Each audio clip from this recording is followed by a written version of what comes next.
السلام علیکم ورحمۃ اللہ وبرکاتہ۔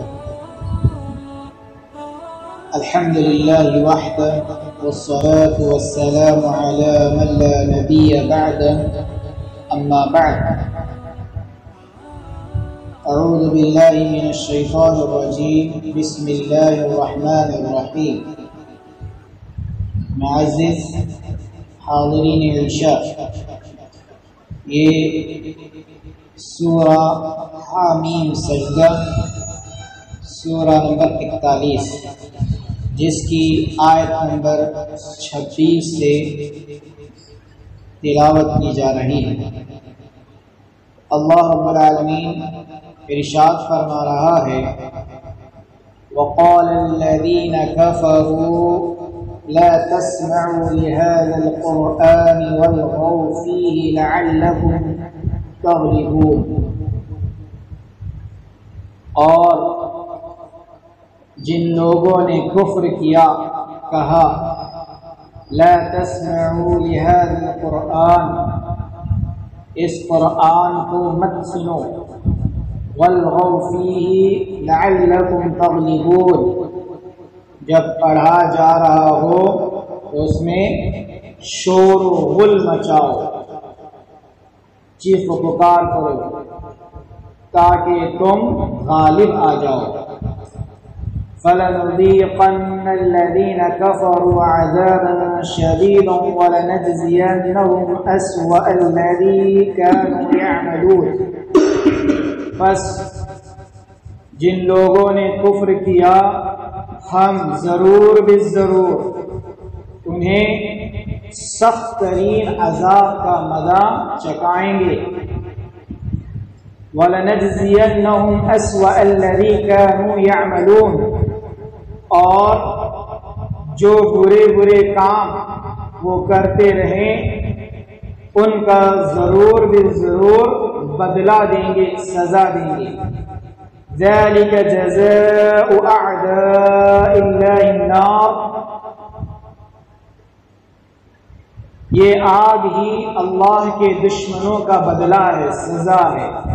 لَهُمْ فِيهَا دَارُ الْخُلْدِ، اس میں ان کے لیے ہمیشگی والا گھر ہے۔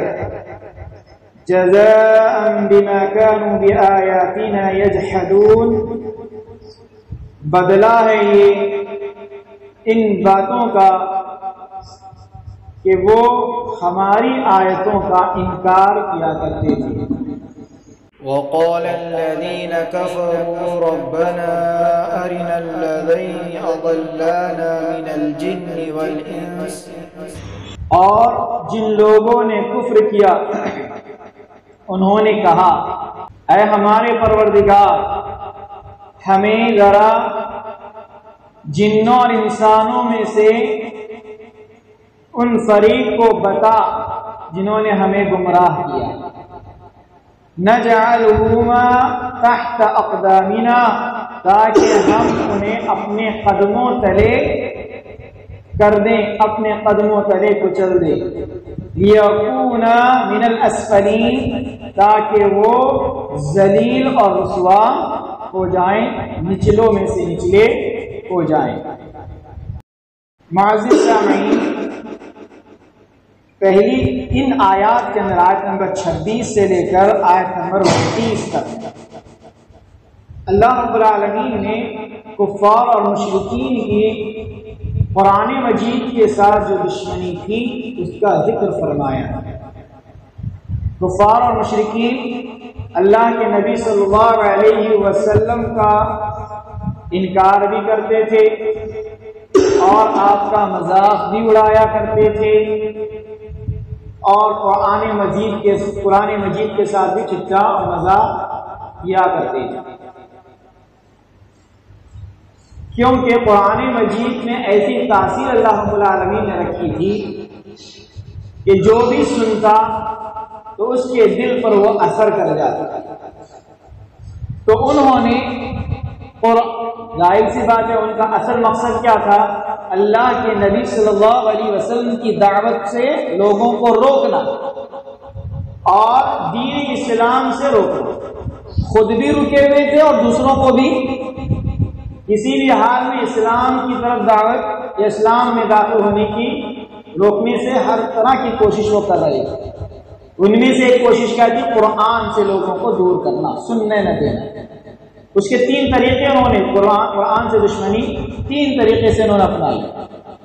نمبر 1، انہوں نے قرآن کو بلند آواز میں پڑھنے سے، اونچی آواز میں پڑھنے سے روک لگائی۔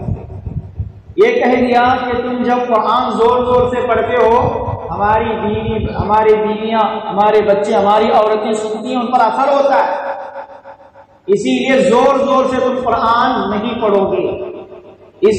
اور جب نبی صلی اللہ علیہ وسلم زور سے قرآن پڑھتے، صحابہ زور سے قرآن پڑھتے، تو اسی جرم کی وجہ سے انہوں نے نبی صلی اللہ علیہ وسلم پر کئی مرتبہ حملے کیے، صحابہ رضی اللہ عنہم کو پیٹا، یہاں تک کہ ابو بکر صدیق رضی اللہ تعالیٰ عنہ ایک لمبے عرصے تک تکلیف دیتے رہے، ستاتے رہے۔ آخر کار ابو بکر صدیق رضی اللہ تعالیٰ عنہ کو مکہ چھوڑ کر ہجرت کرنے کی ضرورت پیش آئی، اور وہ چھوڑ کر نکل بھی گئے۔ راستے میں ابن دغنہ ایک شخص کا جو کفار ہی میں سے تھا، تو اس نے جب ابو بکر صدیق رضی اللہ تعالیٰ کو دیکھا تو کہا کہ آپ کہاں جا رہے ہیں؟ آگے نے مکہ والوں نے مجھے نکال دیا۔ تو انہوں نے کہا کہ تمہاری ہستی ایسی نہیں کہ تمہیں نکالا جائے، تم تو بڑے معزز شخص ہو، چلو میرے ساتھ۔ وہ آپ کو ساتھ لے گئے۔ تو سرداران جو قریش یعنی سرداران جو مکہ تھے، انہوں نے اس شرط پر ابو بکر صدیق رضی اللہ تعالیٰ عنہ کی پناہ ابن دغنہ کو دی کہ وہ بلند آواز سے قرآن نہیں پڑھیں گے تو ہم رہنے دیں گے، نہیں تو نہیں۔ اس پر ابو بکر صدیق رضی اللہ تعالیٰ نے کہا کہ ٹھیک ہے، اس شرط کے ساتھ ابن دغنہ کی پناہ میں وہ رہے، لیکن زیادہ دیر تک وہ اس شرط پر ٹکے نہیں رہ سکتے۔ آخر کار انہوں نے اپنی آواز، اب ظاہر سے قرآن پڑھتے پڑھتے پڑھتے ان کی آواز بلند ہو جایا کرتی تھی، اور آزو بازو جو گھر تھے، عورتیں بچے آ کے کھڑے ہو جایا کرتے تھے۔ تو آخر کار جو مکہ کے بڑے بڑے جو سردار تھے ابن دغنہ کے پاس پہنچے شکایت لے کر، تمہاری بات پر ہم نے جو ہے اس شرط پر اسے رہنے کے لیے دیا تھا کہ وہ بلند آواز سے نہیں پڑھے گا، لیکن وہ تو بلند آواز سے قرآن پڑھ رہا ہے ابو بکر۔ تو ابن دغنہ نے آ کر کہا کہ دیکھو، میں نے اس شرط پر تمہیں پناہ دی تھی، اگر اس شرط پر تم باقی رہتے ہو تو میں تمہیں اپنی پناہ میں رکھوں گا، ورنہ میں اپنی امان سے دستبردار ہوتا ہوں، میں اپنی امان توڑ دیتا ہوں، تمہیں اپنی پناہ سے باہر کر دوں گا۔ ابو بکر صدیق رضی اللہ تعالیٰ نے کہا کہ ٹھیک ہے، آپ اپنی پناہ ہٹا لیں، لیکن میں قرآن کو دوبارہ سے آواز پڑھنے سے روک نہیں سکتا۔ یہ ان کا پہلا طریقہ تھا نبی صلی اللہ علیہ وسلم کی دعوت کو روکنے کے لیے اور اسلام کی دعوت کو روکنے کے لیے قرآن مجید سے لوگوں کو دور کرنا۔ اور اس کے لیے پہلی پابندی انہوں نے کیا لگائی کہ آپ زور سے، اونچی آواز سے، بلند آواز سے قرآن کی تلاوت نہیں کریں گے۔ دوسرا طریقہ انہوں نے کیا کیا، آپس میں جو بڑے بڑے سردار تھے انہوں نے آپس میں یہ میٹنگ کی، آپس میں یہ بات کی کہ ہم بھی کبھی قرآن مجید کو نہیں سنیں گے۔ ایک تو ان کو پڑھنے سے روکا بلند آواز سے، دوسرا آپس میں انہوں نے طے کیا کہ ہم قرآن کی آواز نہیں سنیں گے، قرآن کی تلاوت کو نہیں سنیں گے۔ لیکن قرآن میں تاخیر اللہ نے ایسی رکھی ہے، اور یہ خود بھی اپنی اس وعدے پر نبھ نہیں سکے، ٹکے نہیں رہے، بلکہ کئی سردار جب چوری چھپے نبی اکرم صلی اللہ علیہ وسلم کے قرآن کو سنا کرتے، جب سورہ نجم کا واقعہ تو مشہور تھا، جب آخری آیت پر پہنچے تو سب سجدے میں گر گئے، تو یہ بھی سننے سے نہیں رہ سکے۔ لیکن کوششیں ان کی یہ تھی کہ کسی بھی حال میں اپنی طرف سے جو ہے قرآن سننے کی کوشش نہیں کرے۔ تیسرا ایک طریقہ انہوں نے یہ اپنایا تھا کہ جب یہ لوگ قرآن پڑھیں گے، ظاہر سی بات ہے صحابہ کو روکا تو رکیں گے نہیں، رکے، تو انہوں نے تیسرا طریقہ یہ اپنایا، تیسری پابندی یہ لگائی کہ دیکھو جب بھی یہ قرآن پڑھیں گے اس قرآن کی آواز کو دبانے کے لیے تم اپنی آوازیں بلند کرنا، سیٹیاں مارتے تھے، تالیاں بجاتے تھے، چیخ و پکار کرتے تھے، شور و غل مچا دیتے تاکہ قرآن کی آواز دب جائے۔ تو یہ تین بڑے طریقے تھے جو انہوں نے قرآن مجید سے لوگوں کو روکنے کے لیے اپنائے تھے۔ اور آج بھی یہ تو اس زمانے کا ہونا تھا، آج بھی نئے طریقے ہیں، زور سے والیوم بڑھایا قرآن کی آواز دب جاتی ہے۔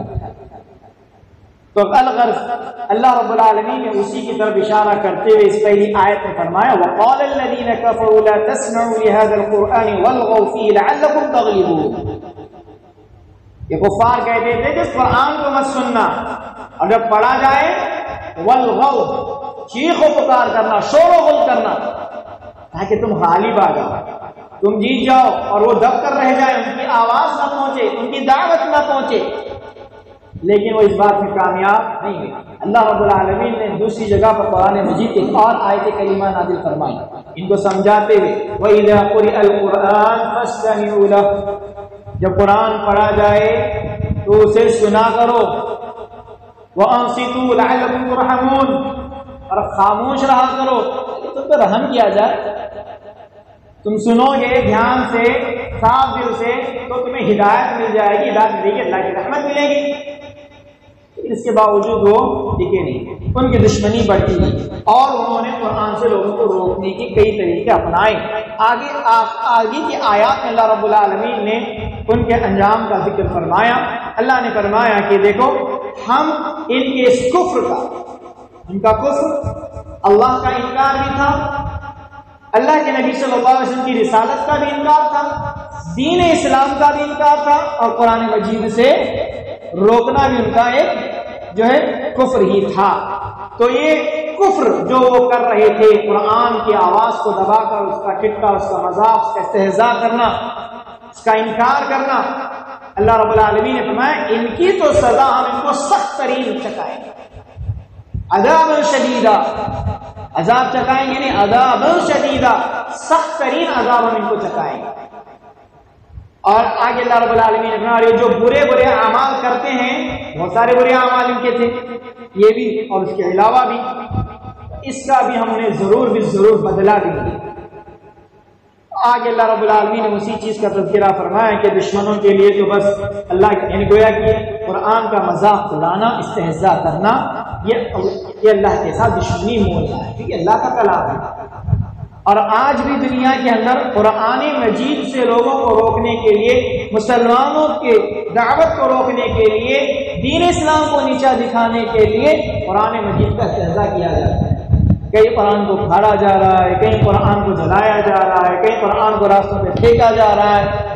کئی ایسے ناول میں جو واقعہ پیش آیا، جس نوجوان نے آگے بڑھ کر ہاتھ بڑھا، یہ تمام چیزیں واقعات واقع، یہ سب کیوں؟ مسلمانوں کو ذلیل کرنے کے لیے، قرآن کا استہزاء کرنے کے لیے تعلیمات۔ لیکن اللہ رب العالمین اسلام میں ایسی تاثیر رکھتی ہے کہ جتنا اس کو دبایا جاتا ہے اتنی زور سے یہ اوپر اٹھتا ہے۔ جب اس طرح کے واقعات پیش آتے ہیں لوگ سوچنے میں مجبور ہو جاتے ہیں ایسا ہے کیا اس قرآن کے اندر، اور لوگ اس کو پڑھنے کی کوشش کرتے ہیں، اللہ کی ہدایت کی راہ دے دیتے۔ تو اللہ رب العالمین نے فرمایا کہ اے اللہ کے دشمن ہیں، اور اللہ کے دشمن جو کفر کر رہے ہیں، چاہے وہ اللہ کے ساتھ ہو، رسول کے ساتھ ہو، دین اسلام کے ساتھ ہو، قرآن کے ساتھ ہو، ان کی سزا یہ جہنم کی آگ ہی ہے، اور ہمیشہ ہمیشہ کا گھر ان کا یہی ہے۔ اور یہ سب کیوں؟ کیونکہ ہماری آیتوں کا انکار کرتے ہیں۔ آخری جو آیت کریمہ میں اللہ رب العالمین نے فرمایا کہ یہ جو کفار تھے، یہ کفار ظاہر سمجھنے کے بڑے بڑے سرداروں کے بہکاوے میں ہی آ گئے تھے، شیاطین یہ ان کے دلوں میں وسوسے ڈالتے تھے، جنوں میں سے جو شیاطین تھے، اور اس کے علاوہ جو بڑے بڑے سردار تھے جو ان سے پہلے گزرے ہوئے، ان کے باپ دادا تھے جنہوں نے رسم و رواج چھوڑ کر گئے تھے، وہ سب یہ جن کو بھی عذاب دیا جائے گا، جہنم میں داخل کیا جائے گا، کیونکہ اللہ ذرا ہم کو وہ بتا دینا، وہ جنوں میں سے، انسانوں میں سے جنہوں نے ہم کو گمراہ کیا تھا، ہمیں ذرا بتا کہاں ہو، تاکہ آج ہم انہیں ذلیل کرے، اپنے قدموں تلے رکھ کر۔ یعنی کل قیامت کے لیے یہ جو سردار تھے، ابو جہل، ابو لہب، عتبہ، اور یہ سب اور ان کے ماننے والے جو ان کے پیروکار تھے ان سب کو جو ہے وہ ذلیل و رسوا کریں گے۔ اللہ رب العالمین کا عذاب ان دونوں کے لیے برتر ہوگا۔ تو یہ اللہ رب العالمین ہمیں ان آیات کو سمجھنے کی توفیق عطا فرمائے۔ قرآن مجید کا ادب ہمیں جان کر اسے پڑھنے اور اس کی تعلیمات کو جاننے اور انہیں دوسروں تک پہنچانے والا بنائے، اور قرآن کا استہزاء اور مذاق کسی بھی حال میں کرنے سے ہمیں بچائے رکھے اور ہمیں اس قرآن کا دفاع کرنے والا بنائے۔ آمین۔ وآخر دعوانا الحمد للہ رب العالمین۔